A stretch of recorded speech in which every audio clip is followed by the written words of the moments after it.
সাফল্যের সংজ্ঞা শেখানো হতো আমাদেরকে পরিবার থেকে।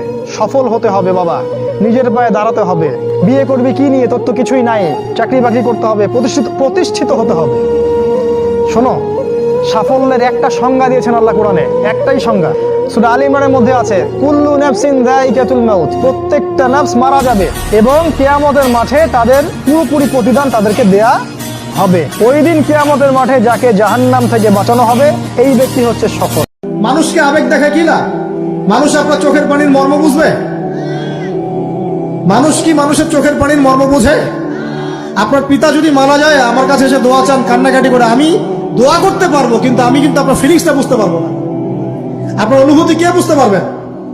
আল্লাহ পাক আপনার ঘাড়ের রগের চেয়েও কাছে আছেন। সুবহানাল্লাহ। এবং নবী সাল্লাল্লাহু আলাইহি ওয়াসাল্লাম একটা হাদিসের মধ্যে বলেছেন যে তোমরা কি জানো কিয়ামতের মাঠে সবচেয়ে বড় মিসকিন কারা হবে? সাহাবায়ে কেরাম বলছেন, আমরা তো মনে করি যার সম্পদ কম, অর্থবিত্ত কম, সেই সবচেয়ে বেশি মিসকিন, সবচেয়ে বড় মিসকিন।